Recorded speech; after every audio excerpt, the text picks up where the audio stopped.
And Tabnie, you followed a damage assessment team around this afternoon and then talked with that one man with that crazy close call.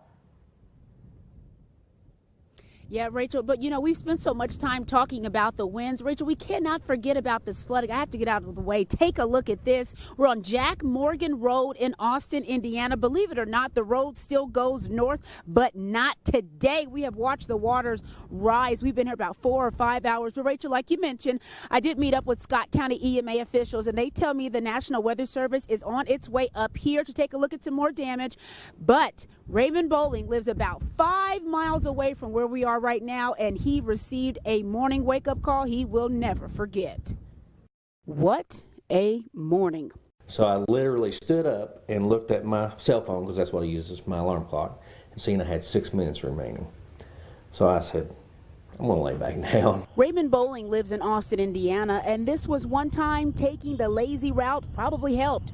This is the picture he shared with us, showing us the effects of storm damage in his main bathroom. About the time I get to dozing off, I'm awakened by the crash, and I come in here to find a tree through where I would have been standing brushing my teeth had I got up when the second snooze went off. A lot of outbuildings destroyed, homes with trees in it, tree damage, missing roofs, stuff of that nature. It's structural damage. We've had very minor injuries for the people. Here's more storm damage just a few miles from Bowling's home. Dozens of homeowners are fighting some type of damage, and this comes after emergency management officials say Scott County was likely hit twice by the same storm. Yeah, it was quite shocking. Bowling has removed this branch from his bathroom. He tells me he's thankful for that one extra snooze and that this is a morning he will never forget.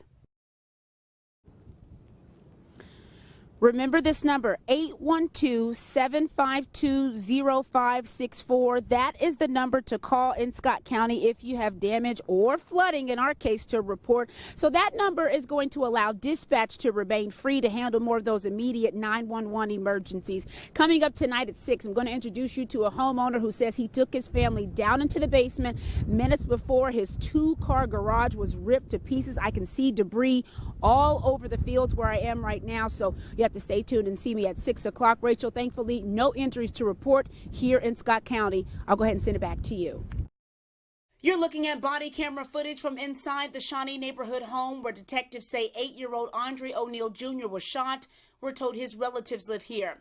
This is minutes after the 911 call was made in January 2016. Elgin Anders and a woman drove the child to the hospital. It just slipped. I ain't have no tight grip on it, nothing. It just slips. It was sitting right here in my pocket, like inside my pocket. Your right pocket? Yes, sir. During Anders' police interview, there are discrepancies about the gun he admits to having. The little boy died a short time later. I went and did a bunch of research on Smith & Wesson 357 Magnums. Just by dropping them, they don't go off. And for Elgin, I just think he needs to tell the truth about what's really going on in this, because we not go back down. Onda Sharp is O'Neill Jr.'s grandmother, with a frame of her grandson that she keeps close by. Prosecutors have recommended 2 years in prison or 4 years probation for Anders' guilty plea of reckless homicide. And I just hope the judge can understand that we have lost someone that we love, that we ain't gonna never be able to see no more. And we don't want to see this guy just walking around with probation. I look at him, I said, bro, Jay. He was bleeding. I said, bro, he's it. She grabbed the keys. I picked him up and hold him just like that and run straight to the car. Kentucky State Police records obtained by the WHAS 11I team revealed the Smith & Wesson 357 Anders had was functional and cannot go off by just dropping it, as stated in his police interview. We forgive you. We just want you to be honest. Hey there, Renee. I'm starving. It smells so good out here. We had an awesome assignment today. We were tasked to check in with local families and see how they're celebrating the 4th of July. Not everyone that we met chooses to go to the waterfronts or to a local festival. Those we talked to today say it is all about spending time with the ones that they love.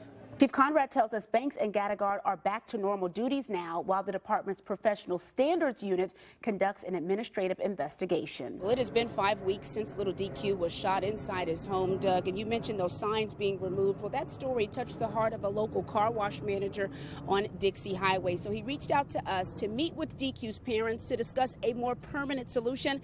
It is a WHAS 11 exclusive of a parent who says he could not imagine what that family is going through.